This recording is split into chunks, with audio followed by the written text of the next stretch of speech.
Bien, continuando con nuestro programa, nos honra también la presencia de otro invitado distinguido. Voy a decir su nombre y enseguida voy a leer una semblanza de su trayectoria. Digo, es importante, ¿no?, que todos ustedes sepan todo el trabajo que hay detrás de quien les está dirigiendo un tema, ¿no? Está con nosotros el doctor Alfredo Zárate Manjarrés. Él es médico adscrito, está en el servicio de consulta externa de neurología clínica en el Instituto Nacional de Neurología y Neurocirugía, Manuel Velasco Suárez. Él es licenciado en medicina por la Escuela de Medicina de la Universidad La Salle, egresó en 1990, con el aval, por supuesto, de la Universidad Nacional Autónoma de México, capacitación en residencia médica por 2 años ininterrumpidos en el Hospital Psiquiátrico Fray Bernardino Álvarez, donde hizo también su residencia médica, en el Hospital Regional Ignacio Zaragoza. Y terminó la especialidad en neurología clínica en el Centro Médico Nacional 20 de noviembre del ISSSTE en el año 2000. Algunos de sus cargos, porque la lista es enorme, ¿no? Ha sido jefe de servicio de neurología en el Hospital Psiquiátrico Fray Bernardino Álvarez del 2003 al 2010. Médico de urgencia neurológica del paciente en estado crítico en el nuevo sanatorio Durango, 2005 a 2010. Médico neurólogo clínico adscrito al servicio de neurología, neuropsiquiatría y urgencias neurológicas del Hospital Regional de Alta Especialidad de Iztapaluca, 2013-2016. Médico de urgencias neurológicas en estado crítico del Hospital de Tláhuac, de la Ciudad de México, médico especialista en epilepsia y trastornos mentales orgánicos relacionados en el Instituto Nacional de Neurología y Neurocirugía. Médico interconsultante en padecimientos neuropsiquiátricos afines, también relacionados a la neurología clínica, esto en el Instituto de Neurología Manuel Velasco Suárez. Y finalmente, dentro de muchas actividades, sus áreas de interés y de investigación se enfocan en la docencia como profesor de pregrado y posgrado de las universidades UNAM, Politécnico, UAM, ULSA en las materias de medicina interna, psiquiatría, neurología, psiquiatría y neuropsiquiatría. El doctor Alfredo Zárate va a tocar el tema estigmas del paciente epiléptico. Así que le pedimos y le ofrecemos un aplauso para recibirlo, por favor. Doctor Alfredo, nos acompaña su hija, quien lo va a apoyar aquí. Doctor Alfredo, es todo suyo el auditorio. Muchísimas gracias, bueno, doctor. Sus hijas. Gracias. Sí, sí se escucha bien, sí. Sí, muy buenos días. Para mí es un gran placer, un honor estar aquí con todos ustedes. Básicamente, yo tengo excelentes y muy bonitos recuerdos de toda mi residencia en el Hospital Fray Bernardino Álvarez, en donde siempre se ha gestado un ambiente de excelencia profesional, de gente comprometida con la salud mental y con el desempeño profesional de muchos padecimientos que existen y que seguirán existiendo y que actualmente están cambiando los conceptos de una manera muy acelerada, como lo han estado mencionando los doctores, y necesitamos actualizarnos, porque vienen cambios importantes. Y bueno, este tema que voy a presentar actualmente se refiere a los estigmas del paciente epiléptico.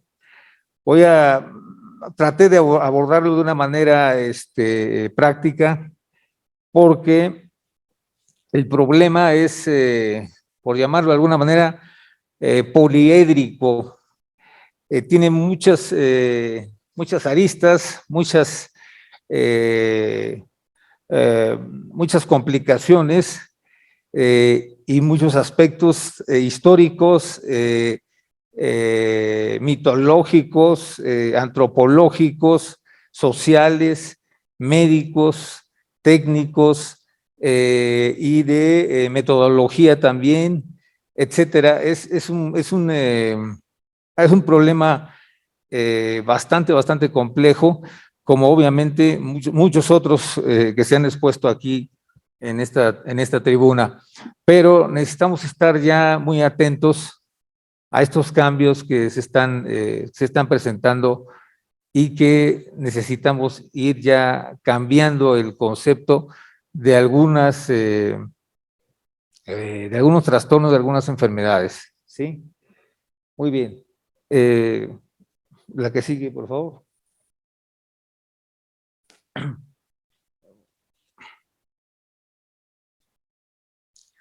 Bueno, hay que empezar un poquito con la historia de la epilepsia. El código de Hammurabi, bueno, era un código el cual estaba diseñado para todas las reglas de convivencia en Babilonia, y obviamente era muy punitivo, no permitía que las personas que padecían epilepsia pudieran contraer matrimonio ni participar en ningún tipo de juicio, ¿sí? Existían tres categorías, básicamente, de ciudadanos. Obviamente eran la categoría más inferior socialmente eran los esclavos, y cuando el que compraba un esclavo veía que tenía algún mal epiléptico, inmediatamente podía devolverlo, básicamente con la indemnización total. Si llegaba a presentar algún tipo de crisis convulsivas en el primer mes de adquisición de la compra, ¿no? En este caso, ¿no? Muy bien. Sí. Pasando a otra etapa de la historia, hay un médico árabe, Rasés, aproximadamente entre los años 860 y 932 después de Cristo, y estas denominaciones históricas le van dando a la epilepsia esa característica como demoníaca, como sobrenatural, y se utilizan esos términos en latín, ¿sí? En donde se encuentra la palabra mater puerorum, que se utilizaba para mencionar los ataques nocturnos a niños, produciendo diferentes crisis relacionadas con una deidad diabólica que ellos llamaban Lilith. Esto se traduce o se interpreta en algunos tipos de crisis epilépticas nocturnas en niños,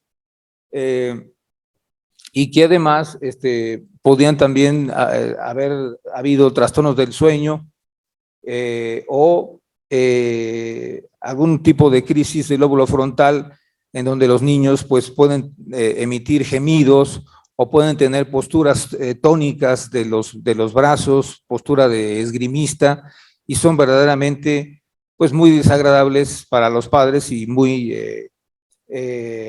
digamos, de una mala imagen, ¿no? Además de que asustaban mucho a los padres. Entonces, esta situación se relacionaba con deidades diabólicas, y es el estigma que esta enfermedad pues no se ha podido sacudir todavía en pleno siglo XXI, ¿verdad? Muy bien, la que sigue. Bueno, continuando con la historia, en los antiguos griegos denominaron a la epilepsia morbus sacer, que es el mal sagrado. Este mal sagrado se le atribuía a la diosa Selene, la diosa de la luna. ¿Por qué? Porque también correlacionaban algunos tipos de epilepsia con crisis nocturnas o crisis en donde estaba a plena vista la luna llena, etcétera. Entonces se daban interpretaciones pues sobrenaturales de estos fenómenos y obviamente todos estos aspectos, todas estas denominaciones que pasaron miles de años y los tuvo la epilepsia, fueron incrementando cada vez más el estigma y la posibilidad de que el paciente se sintiera como un alienado, como alguien que no podía estar integrado socialmente y cabalmente como un ciudadano normal. Sí. Bueno, llega la episteme, llega el conocimiento en lugar de la creencia, de la doxa, y pues Hipócrates, el padre de la medicina, en su tratado, pues nos advierte y nos dice que sobre esta enfermedad llamada sagrada, pues él se opone rotundamente y nos habla de que el concepto de morbus sacer, que es lo de la enfermedad sagrada,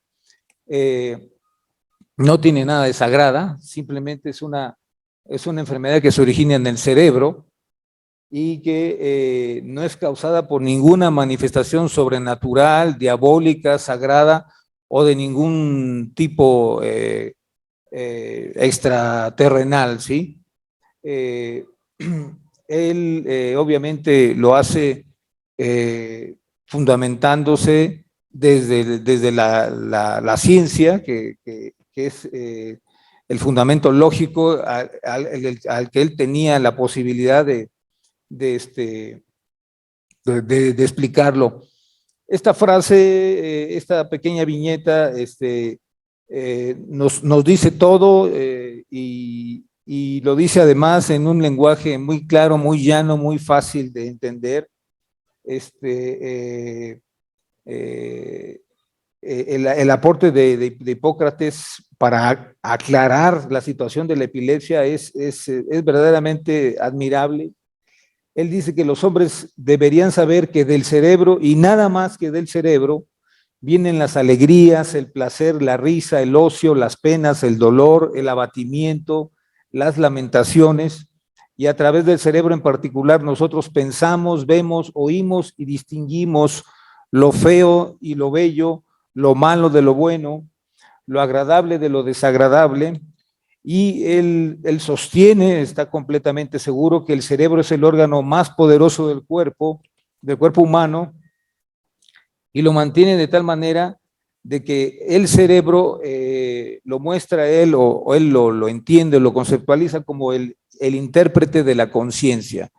El intérprete de la conciencia en términos de que va a ser el órgano que nos va a decir quiénes somos, cómo nos sentimos, dónde nos encontramos, hacia dónde nos dirigimos, ¿sí? Que nos va a dar un sentido a la vida, a la existencia. Sí.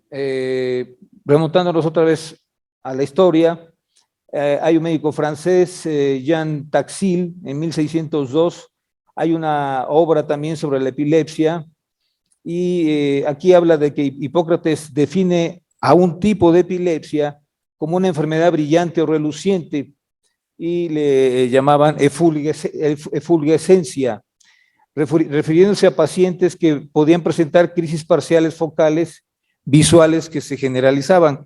Estos pacientes decían que antes que viniera la crisis sentían una gran luminosidad y después presentaban la generalización secundaria. Esto simplemente es una descripción de tantos y tantos tipos de crisis que existen. ¿Sí? Muy bien.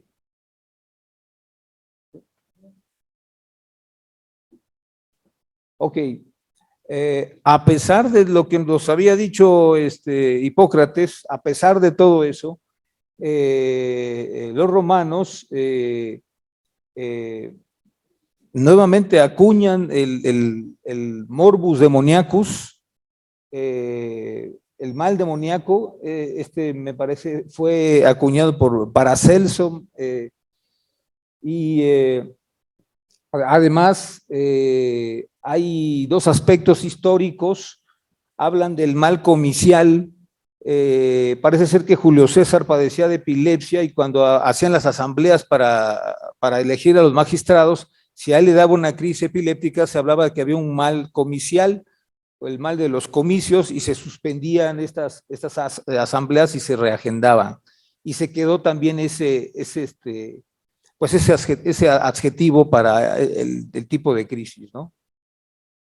Muy bien. Bueno, esa es la historia, digamos, en términos generales de lo que sería la epilepsia. Pero vamos a la historia de nosotros, como el pueblo, como los aztecas, nuestros antecesores, ¿sí? Los zapotecas, los mixtecas. Existía una diosa que se llamaba Tlazolteotl. Era la diosa cruel que atraía los demonios de la locura. Pero aquí había un aspecto importante en esta diosa. Esta diosa tanto daba como quitaba. O sea, ella podría castigar a alguien con un castigo sobrenatural, haciéndolo convulsionar o teniendo alguna situación o alguna mala postura, alguna mala imagen, alguna mala acción, ¿sí? Pero también al mismo tiempo, como estaba en contacto con la divinidad, podía ella también quitar y absolver del castigo al paciente, ¿no? Esta diosa azteca de la epilepsia la consideraban debido a la concepción de que las convulsiones se consideran padecimientos impuros, ¿sí? Y esta dualidad, lo que mencionaba, tenía la capacidad de remover la suciedad que causaba este terrible mal. Esto lo consideraban ellos algo pecaminoso, sucio, muy desagradable socialmente, pero esta diosa podía tener esa dualidad, de tal manera que en la sociedad de los aztecas no había estigmatización. Esto es algo interesante, porque se les consideraba a las personas, a estas personas con epilepsia, que estaban cercanas a los dioses. Es más, algunas personas que tenían epilepsia, cuando presentaban las crisis, se podría hasta considerar que en algún momento dado podrían ser sacerdotes, o los consideraban como posibles sacerdotes. Esta diosa no creó estigmatización. El problema fue cuando, por el sincretismo religioso, con la llegada de la conquista, hay situaciones en donde las imágenes religiosas de la Nueva España tratan de simular o tratan de canjear otros dioses, y entonces nuevamente viene el aspecto pecaminoso de tener este tipo de enfermedad, ¿no? Pero hablando ahora sí que de nuestra raza, de nuestro pueblo, no existía estigmatización por la dualidad que tenía esta gran diosa. Vamos a hablar un poquito de los vocablos. Los vocablos, los aspectos lingüísticos de este verbo que es el que denomina la epilepsia, epilambanein, que va a significar el sujetar, agarrar o poseer o someter a alguna persona de una manera abrupta o paroxística, o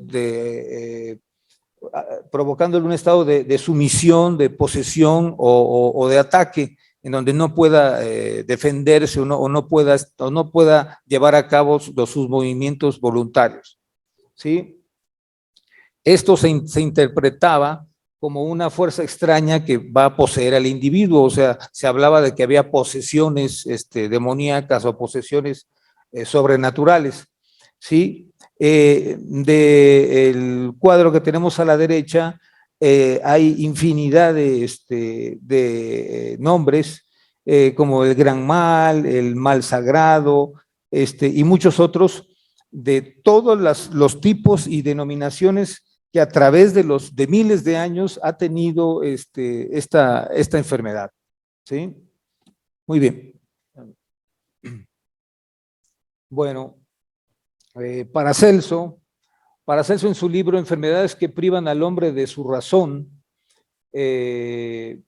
bueno, comparaba al fenómeno epiléptico con un terremoto.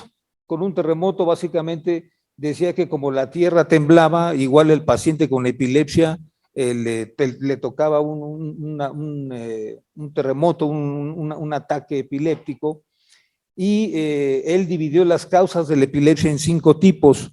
Él trató de dividir la etiología, la causa. Una la señaló en el cerebro, la otra en el hígado, la tercera en el corazón, la cuarta en los intestinos y la quinta en las extremidades. Si nos damos cuenta, obviamente la epilepsia proviene del sistema nervioso, pero también hay crisis epilépticas que pueden ser originadas por desórdenes metabólicas del hígado, y también hay fenómenos que pueden parecer crisis epilépticas que pueden ser condicionados por alteraciones en el bloqueo de la conducción cardíaca, como el síndrome de Stokes-Adams, y también tenemos síntomas intestinales como las crisis amígdalo-hipocámpicas en las esclerosis mesiales del lóbulo temporal. Y obviamente las extremidades, pues son los movimientos de las extremidades que cualquier tipo de crisis podría tener cuando afecta los lóbulos frontales o el área motora suplementaria. Entonces, pues no estaba tan errada su descripción, y al mismo tiempo, pues la relación causa-efecto que tenía de la enfermedad de este médico. Muy bien. Bueno, en el oscurantismo de la Santa Inquisición, muchos pacientes epilépticos pues fueron quemados en la hoguera. ¿Por qué? Porque estaban poseídos, por los demonios, y obviamente aquí sí no se salvaban, tenían que ser castigados o tenían que ser eliminados, y básicamente era pues la cacería de brujas, ¿no?, que se dio desgraciadamente, y se llevaron a cabo muchas injusticias, y nuevamente se estigmatizó más todavía esta enfermedad, a pesar de los grandes esfuerzos de muchos médicos que ya habían dejado claro que esto no se trataba de ninguna situación pues extraterrenal, ¿verdad? Muy bien. La asociación entre la luna y la epilepsia va a aparecer también en el Evangelio según San Mateo del Nuevo Testamento, cuando Jesús va a sacar al demonio de un niño lunático. Lunático le llamaban bueno, a los bebecitos cuando a lo mejor, por lo que mencionan, tenían terrores nocturnos o tenían crisis epilépticas, y se relacionaba con la luna llena, o en ese momento estaba la luna, y básicamente era una especie como de historia o de relaciones que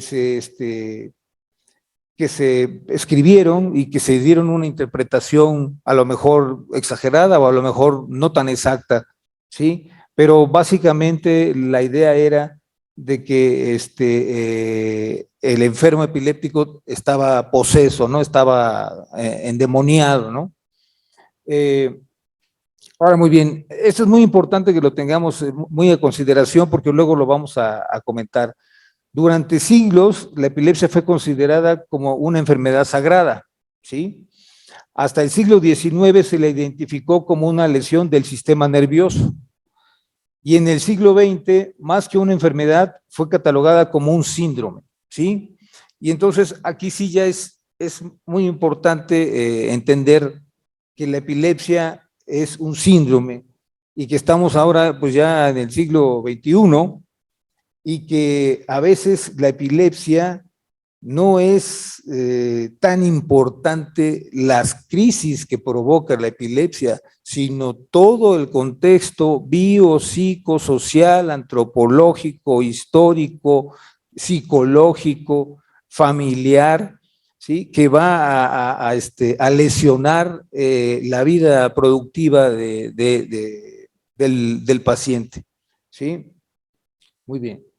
El estigma debido a la historia, a toda la historia que les conté, es la provocación de miedo en el paciente, de disgusto, de frustración, de peligro, porque no saben en qué momento pueden perder el control y darles la crisis, de sentirse con una enfermedad lastimosa, ¿sí? De los aspectos mágicos que todos tenemos, ¿sí? Y que se arrastran de todos los aspectos históricos de la posesión diabólica y demoníaca. Y por último, y no menor, como castigo de Dios.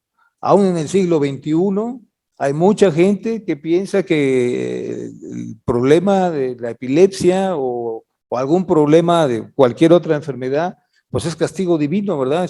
Es un castigo de Dios, ¿no? Muy bien.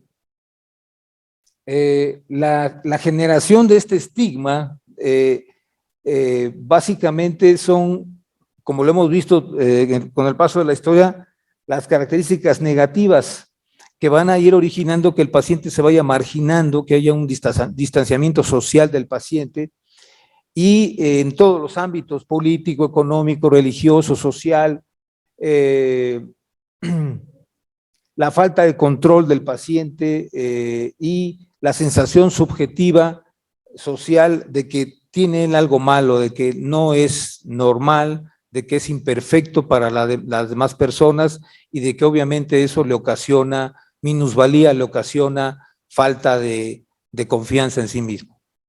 ¿Mm? ¿El video? ¿Sí? Bueno, les traigo un pequeño video. Son tres chicas que nos hablan de cómo perciben ellas su epilepsia. Y bueno, se los voy a pasar para que lo valoren y lo comentaremos muy brevemente, ¿sí?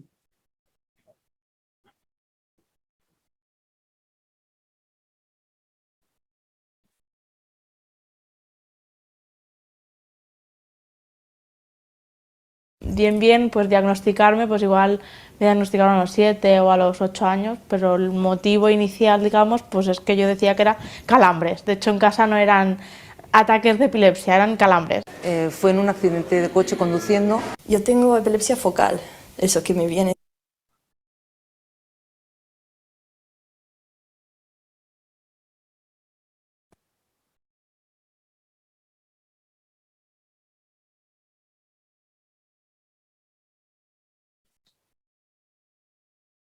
Solo del lóbulo occipital derecho. Tengo 2 quistes ahí. Generalizada, una epilepsia generalizada. Es una crisis parcial. O sea, en mi caso no implica convulsiones ni pérdida de conciencia. Bueno, al principio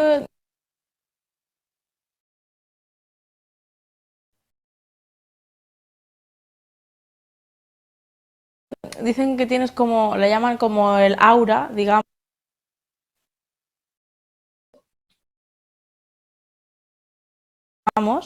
Y a mí me pasaba. Yo iba caminando y era como si mi cuerpo no fuese mío, era como entre mareo, dolor de cabeza, era algo así como, tú ibas andando y decías, estoy andando, veo que ando. Bien, pues diagnosticarme, pues igual me diagnosticaron a los 7 o a los 8.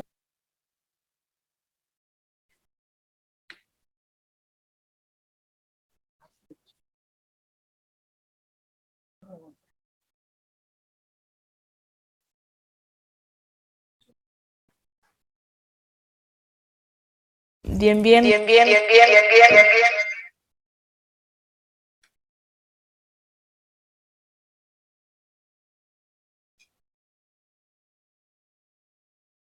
Bien, pues diagnosticarme, pues igual me diagnosticaron a los 7 o a los 8 años, pero el motivo inicial, digamos, pues es que yo decía que era calambres. De hecho, en casa no eran ataques de epilepsia, eran calambres. Fue en un accidente de coche conduciendo. Yo tengo epilepsia focal, eso que me viene solo del lóbulo occipital derecho. Tengo 2 quistes ahí. Generalizada, una epilepsia generalizada. Es una crisis parcial. O sea, en mi caso no implica convulsiones ni pérdida de conciencia.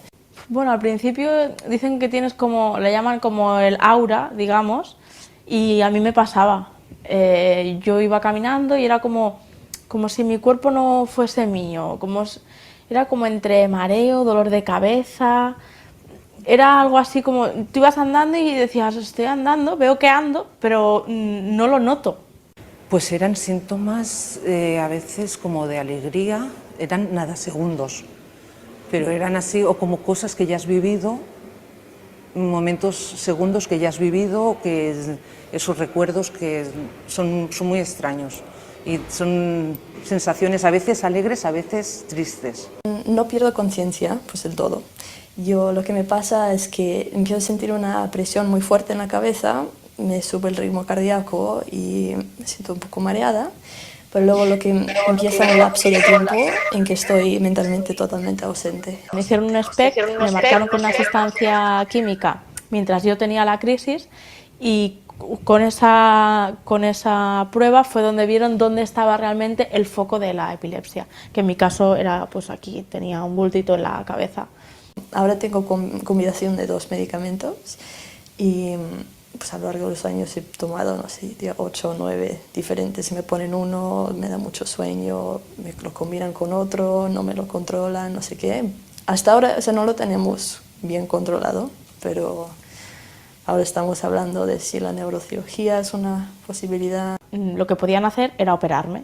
Pero dices, bueno, pues ¿qué prefiero? ¿Estar en una cama toda la vida o intentar operarme? Y mira, al final lo único que piensas es, si me opero y me muero, pues mira, ya está. Y si me opero y quedo bien, pues mira.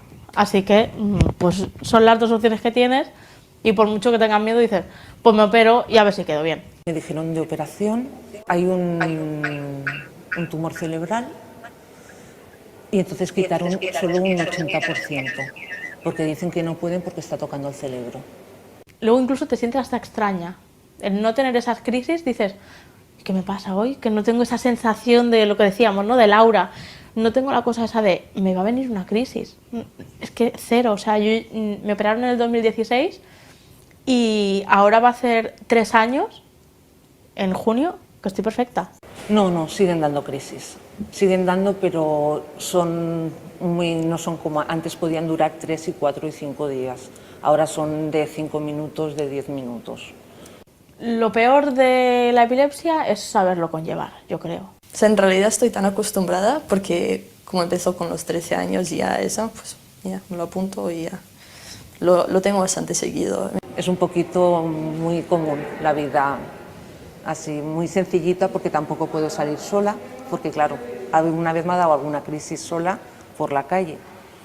No, digo, en realidad, o sea, la gente, ay, ¿eres epiléptica? Yo, pues sí, lo soy, y también soy estudiante, y también soy, estoy muy bien. O sea, me afecta, lo tengo que tomar en cuenta, cambiar ciertas cosas en mi vida, pero no me limita de ninguna forma grave. Que sean valientes y que al final del túnel siempre está la luz.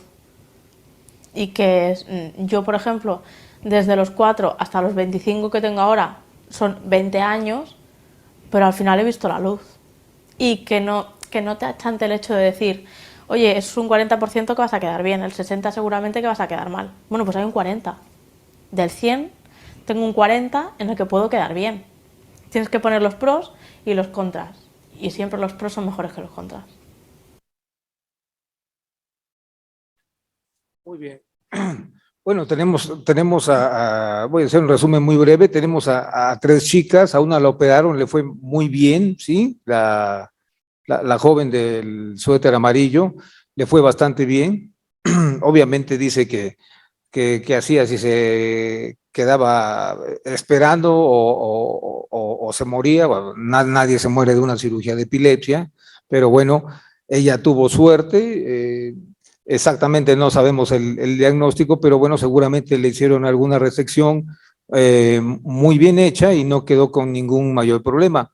La otra chica que se ve un poquito más deteriorada, de mayor edad, ella sí sigue teniendo crisis y le dijeron que no le podían resecar todo el tumor que tenía porque estaba, digamos, pegado al cerebro. Es obvio que estaba pegado al cerebro, pero seguramente no podían ya quitarlo porque había áreas elocuentes del cerebro que ya no podían acceder ahí y podían dejar mucho más secuelas. Y la última ya estaba teniendo problemas con el uso de los fármacos, ya estaba teniendo, le cambiaban unos, le ponían otros, era lo que mencionaba ella, y estaban ya viendo también la posibilidad de ayudarle, cuando hay farmacoresistencia, de ayudarle también con algún tipo de cirugía. Ahora, para todo esto se necesita todo un programa en donde existen mucha gente involucrada, desde neurólogos, epileptólogos, psicólogos, neuropsicólogos, trabajo social, etcétera, neurocirujanos, obviamente, y una infraestructura que requiere, obviamente, pues, bastante mantenimiento bueno, y gastos, ¿no? El estigma, ya para terminar con este concepto, es el atributo que cuando se presenta vuelve a alguien pues menos agradable ante las demás personas y con las que se relaciona, y esto produce en los demás una percepción de desacreditación amplia, que es lo que básicamente afecta mucho la calidad de vida de la persona con epilepsia. El estigma puede manifestarse en diferentes formas, dependiendo del país y de la cultura. Hay dos tipos de estigmas. El primero es el que es interiorizado, percibido por el paciente, el que el paciente siente, el que lo padece, básicamente. Y el otro estigma es el social o el promovido, ¿no? Es el estigma, el secreto a voces, el señalamiento, ¿no? El prejuicio, que es también bastante dañino, lascivo para la integridad de la persona cuando intenta integrarse en el grupo social, cuando intenta laborar, cuando intenta pertenecer al tejido social como cualquier otra persona, ¿no? Muy bien. Esto es un esquema, básicamente se refiere a lo mismo, las actitudes negativas del estigma promulgado, el social, el estigma percibido, donde el paciente lo padece, y las actitudes que se van generando, que tanto lesionan la autoconfianza del paciente, como lo lesionan también para poder integrarse y desarrollarse plenamente como cualquier ciudadano tendría derecho de hacerlo en cualquier sociedad, ¿no? Muy bien. Un poco de historia nada más para que tengamos una idea de cómo estamos. En 1956, 17 estados de Estados Unidos prohibían casarse a personas con epilepsia, en el 56. Hasta 1976 era legal la prohibición a personas con epilepsia para que no accesaran a restaurantes, a lugares públicos, a clubes, a teatros, etcétera, ¿sí? Y en 1800 se deroga esta ley, hasta 1980 se deroga esta ley bastante, pues punitiva y prejuiciosa, ¿no? Los datos mundiales sobre la epilepsia, pues son terribles, los números no deja lugar a duda. 80% de las personas con epilepsia viven en países con ingresos bajos y medios. La epilepsia tiene implicaciones económicas pues muy fuertes en cuanto a atención, muerte prematura, pérdida de la productividad laboral. Aquí se habla de que se afecta a unos 50 millones de personas en todo el mundo, pero se habla también hasta de 60, 65 millones de personas. el mito que causa el impacto social, el mito generalizado de que la epilepsia es incurable o contagiosa, o que es el resultado de un castigo divino o un comportamiento malo, pues ocasionan que la persona permanezca aislada de la sociedad y que ya no se acerquen a recibir el tratamiento.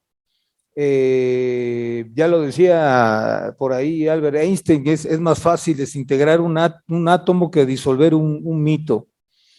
Las repercusiones, pues la carga de morbilidad a nivel mundial es un 0.5%, y esta es una medida basada en el tiempo que combina los años de vida perdidos como consecuencia de una muerte prematura y los años de vida vividos sin gozar de plena salud, de una cabal salud, por la mala calidad de vida que estos pacientes llevan. Los trastornos asociados, infinidad de trastornos asociados, los vemos en muchos pacientes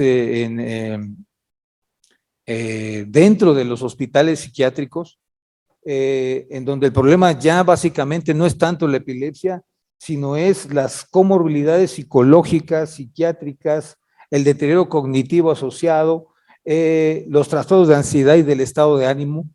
Entonces, básicamente, a veces el paciente está más bien hospitalizado dentro del hospital psiquiátrico, no tanto porque esté descontrolada su epilepsia, sino porque tiene un sinfín de problemas de diversa índole,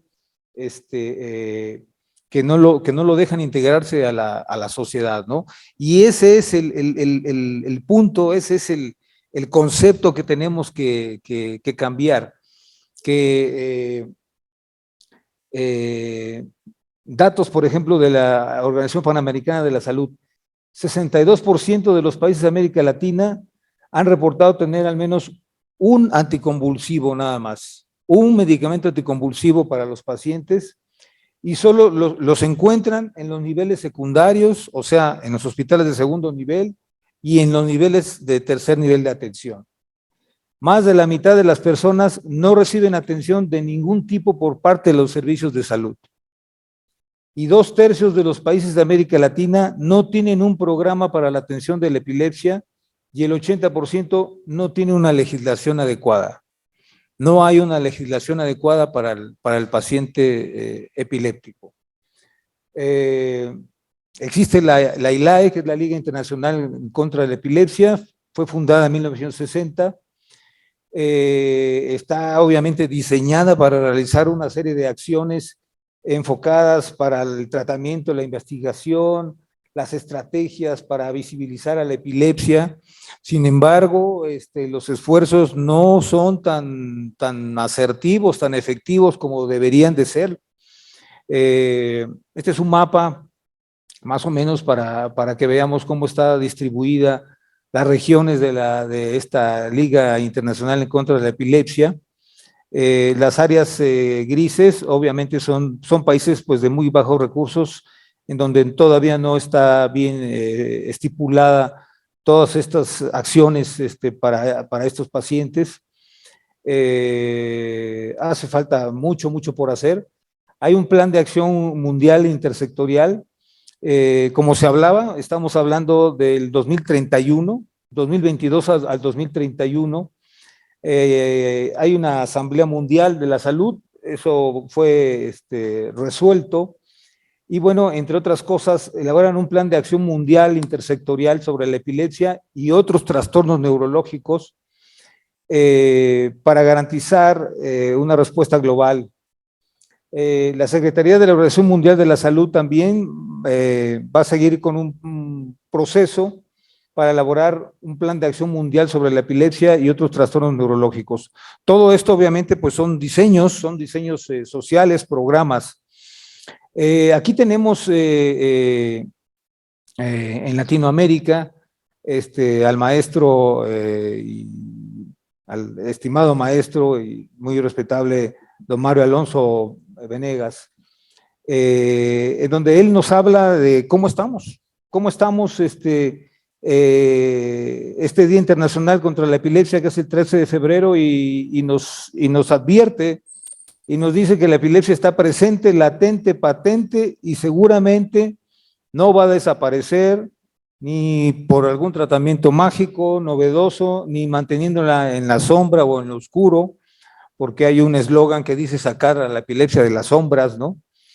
Dice, lo que se busca, en cambio, es el bien diagnosticar, el bien tratar y el bien vivir con la epilepsia. O sea, la buena praxis y la bona fide, la buena voluntad para poder ayudar al paciente desde todos los ámbitos, desde todos los puntos de vista. Es la responsabilidad de todos nosotros aumentar la visibilidad y el conocimiento de la epilepsia. Y bueno, aquí él habla de 65 millones de personas que están afectadas en todas las regiones del mundo, y necesitamos tomar conciencia, aceptar y comprender la enfermedad como un importante problema de salud pública y con un gran impacto biopsicosocial. Esto es algo muy, muy importante, porque cambia, transforma completamente la visión del paciente epiléptico.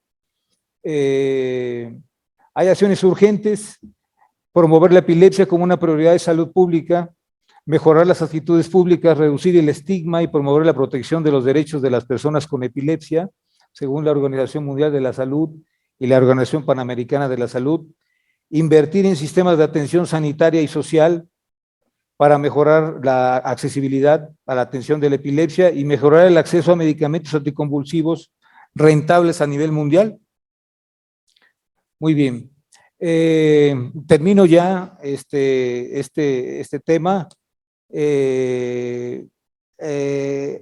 Tenemos que tener un apoyo, un enfoque interdisciplinario, y yo diría hasta transdisciplinario, ¿sí? Porque es un terreno inexplorado todavía el que tenemos con los pacientes que tienen epilepsia y que además tienen trastorno mental orgánico y que además tienen posibilidades de poderse intervenir quirúrgicamente, ¿sí? Y que además tienen trastornos de ansiedad generalizada y que además pueden tener crisis también no epilépticas y al mismo tiempo crisis epilépticas, pueden tener de los dos tipos. O sea, son pacientes de muy difícil control. Grupos de concientización sobre el tema. Y algo muy importante que deberíamos de empezar, bueno, lo empezaron los grandes maestros. Yo ¿qué les puedo decir? ¿Qué le puedo decir, por ejemplo, aquí a don Marco, del maestro Mario Fuentes Delgado, del maestro Dionisio Nieto, de todos estos maestros que empezaron por el proceso de enseñanza, aprendizaje de la epilepsia, a enseñarle a los muchachos de pregrado de qué se trata la epilepsia. La epilepsia no se trata nada más de convulsiones. Todo esto requiere de un concepto más amplio en su abordaje y liberándonos del contexto netamente biológico. El paciente epiléptico no es un paciente lesionado cerebral que va a estar teniendo crisis epilépticas. También no tiene crisis epilépticas, tiene nada más sensaciones, y puede ser una persona activa, puede ser un buen ciudadano, puede ser un buen padre de familia. Debemos de ayudar a este paciente desde todos los ámbitos, no nada más desde el aspecto netamente biológico, sino también psicológico, social, psiquiátrico, emocional, familiar, etcétera. Bueno, y por último, la conformación de grupos de apoyo para la familia y para la comunidad para la reducción del estigma, ¿no? Del estigma que tanto daño les hace a estos pacientes y también tanto daño les hace a los pacientes con patología mental. ¿Tenemos una pregunta?